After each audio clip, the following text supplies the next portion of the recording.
this video, we are going to talk about semantic views, how you close the gap between human language and your data tables. You will need to know this if you want to trust your AI data analysts in production. We will go over why raw schemas wasn't enough, the anatomy of a Snowflake semantic view in a demo, an honest take on where semantic views shine and where it breaks, and how we go about building it at Brainforge and how you can take advantage of semantic views at your company. I'm Amber Lin. I'm here to make you the leader who got AI right. In our database, we have thousands and millions of rows of orders, line items, customers, and all the data we have collected.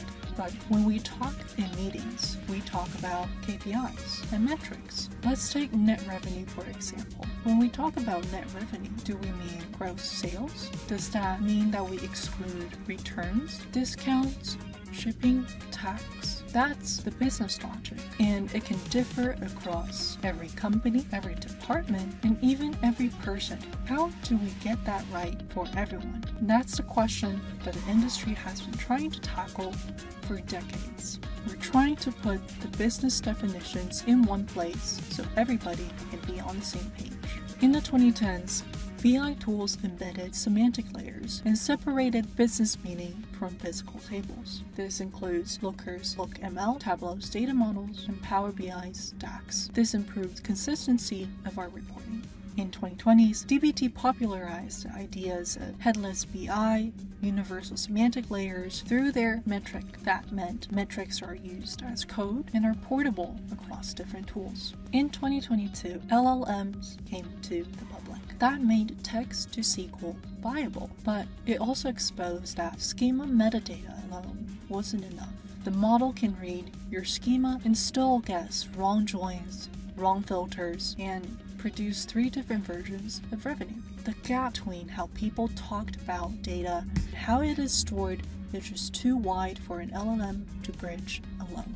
It comes down to one core problem. AI cannot reliably turn English into SQL without context. In 2023 to 2024, every data platform scrambles to add a semantic layer, such as Databricks' Unity Catalog AI, BigQuery's Business Glossary, and Snowflake's Staged YAML. And as we have developed, they have become more governed, easier to write, and even more powerful to support your AI data analysts. So, what is a semantic view? A semantic view is a YAML-based metadata layer that sits on top of your physical tables and views. It defines business meaning. That includes metrics, dimensions, relationship, time grains, and it includes verified queries so that AI tools can translate natural language into accurate SQL. Depending on what stacks teams use and how they prefer to approach the problem, there are many semantic layer products out on the market.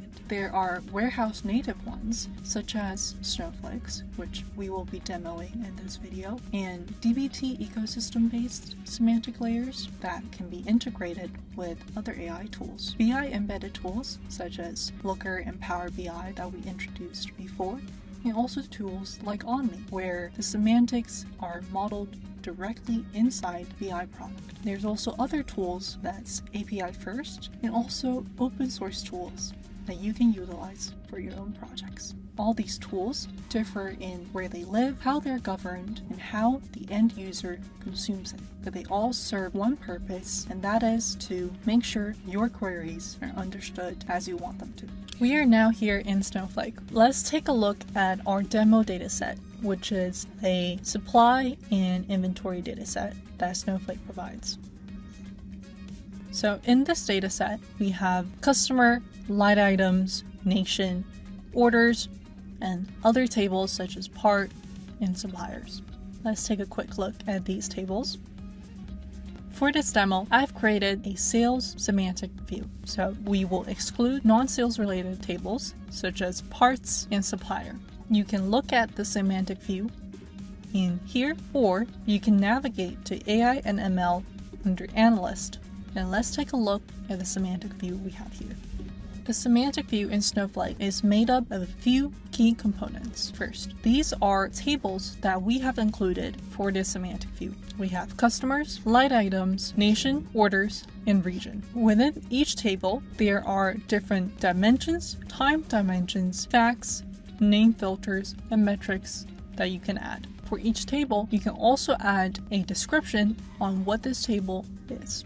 Let's take a look at dimensions. A dimension is a column that you can use to group or filter results. For example, you can filter it by region. So then you can ask Cortex Analyst, show me revenue by region.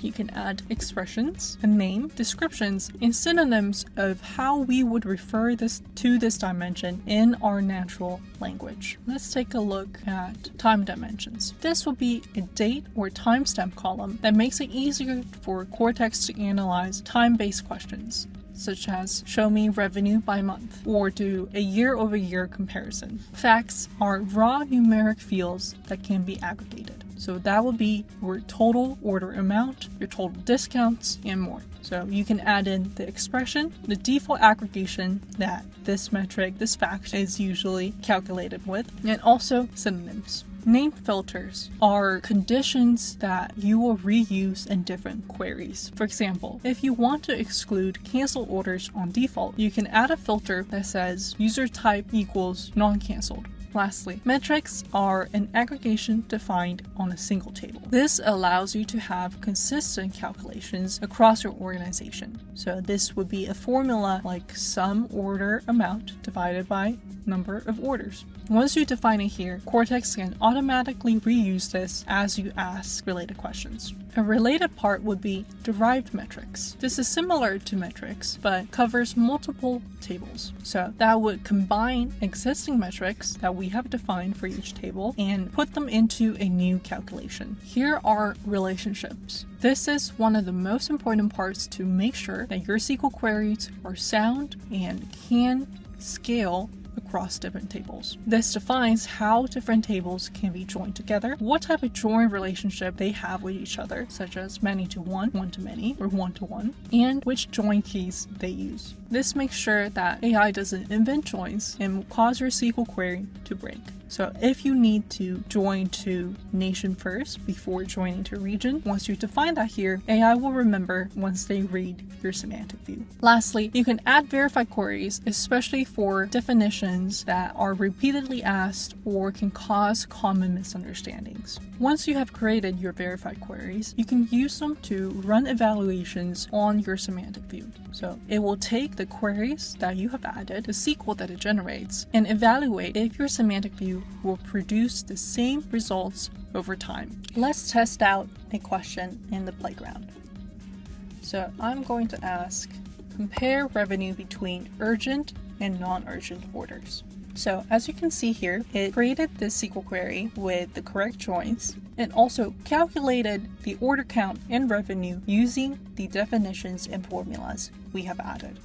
Let's take a look here. So under orders, we have defined total orders as count distinct order keys, and this is correctly used in our query. We have also defined total revenue under line items, and we have said it will be equal to the sum of total price excluding the discount percentage. And that is exactly what Cortex Analyst was able to produce in its SQL query. This is important because it allows you to anchor the AI to verified and correct SQL patterns. It allows you to have one single source of truth that everyone on the team can come to.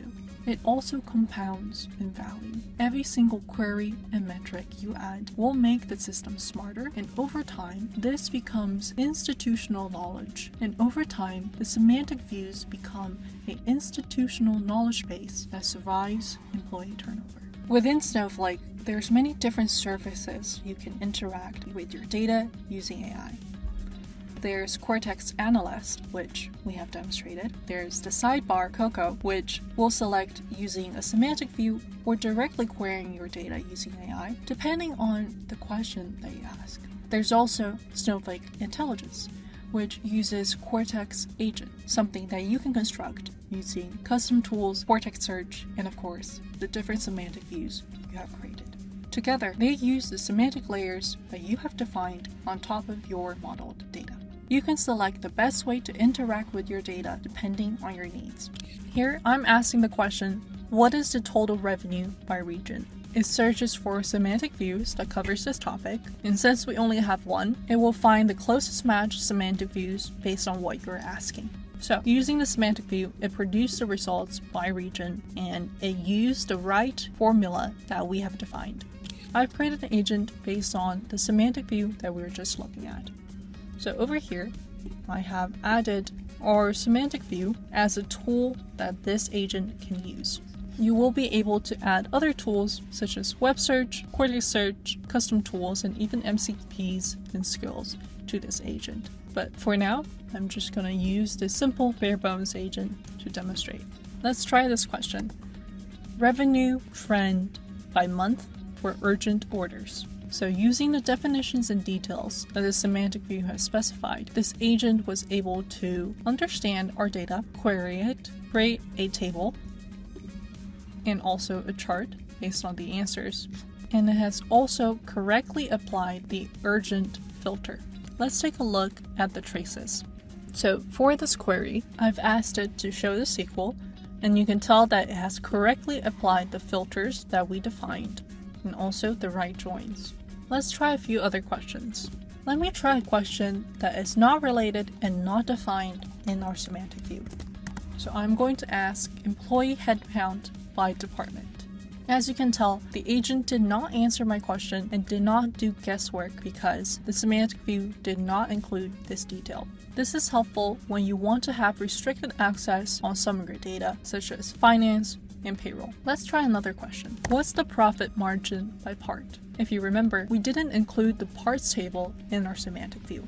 So, because we have the semantic view, it limits the amount of time the AI takes to guess, and it will tell us what we need to actually achieve that answer. So, if we add another semantic view on suppliers or on parts, this agent will be able to answer that question. Giving AI explicit examples and context of definitions, relationships, and metrics enabled it to produce more consistent and accurate answers from your natural language questions. This also means that your colleagues in different departments will also use the same metric definitions so that when you come to a meeting, you'll be talking about the same thing. And lastly, this meant that users who didn't know how to write SQL can now produce and analyze the same query results that used to require a full-time data analyst. There are some limitations to Snowflake Semantic View.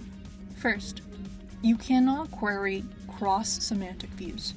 That means that you cannot join two semantic views together in one query. You will have to take the results of one query and put it into a second query using a different semantic view. That can become a problem when you have broader domains that does not fit within one single semantic view. Second, there is a creative ceiling in what you can define in semantic views. You can define different functions in the metrics. However, multi-step CTEs, conditional window functions, and recursive logic are hard to encode in the YAML. Third, coverage gaps. Questions outside what you have already defined in the semantic views will be either refused or guessed. Fourth, there is a maintenance burden. As you change your underlying schema, such as introducing new columns and renaming tables, the semantic view must be updated or else it will break.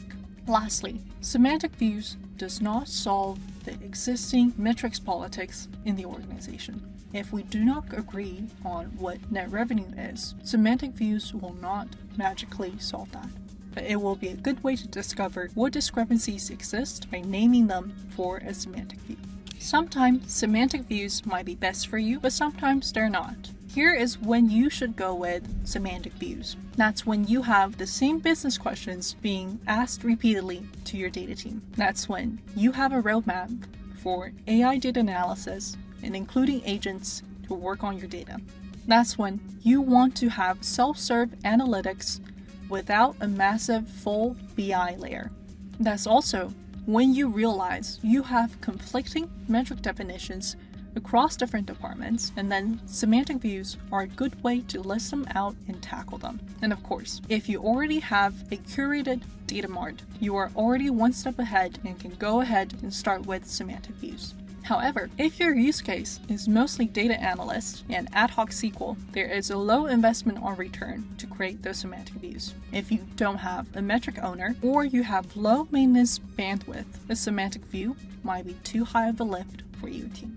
Lastly, if you care more about exploration than repeated, consistent answers on defined metrics, then I would recommend going without a semantic view and let AI reason over your datasets. If you're interested in experimenting with semantic views, here's how we do it at Brainforge. First, you need a clean foundation. That means picking a pilot domain that has curated data models instead of using raw landing tables, and metrics and KPIs that you can lock in. 2. You should treat your semantic views as production-grade code. That means versioning, reviewing, and reevaluating whenever definitions or data change. 3. You should have clear metric ownership. For us, that means co-owning and co-writing the metrics with different business stakeholders in our client organizations. 4. Verification. Having golden question sets is crucial to ensure consistency across time and across iterations of semantic views. We use 20 to 50 questions per domain to make sure the same questions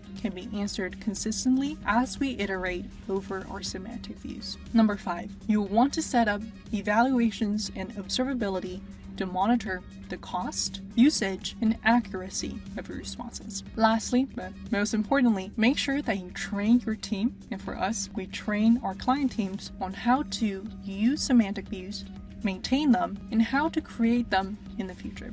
Once you have your semantic view set up on your data, there's a lot of things you can do with it, and to me, that's the exciting part. You can interact with your data inside Snowflake, or you can connect it to the daily tools that you use so that you can ask questions about your data in Slack, in Glean, in many different tools that you use day to day. Lastly, you can connect it to the AI that you're already using, whether it's Cursor, Claude, Gemini, and you'll still be able to get the same effect on your data with the provider that you prefer. Ultimately, it's one definition of truth that meets you wherever you already ask questions. Thanks for watching. I'm Amber from Brainforge. See you next time.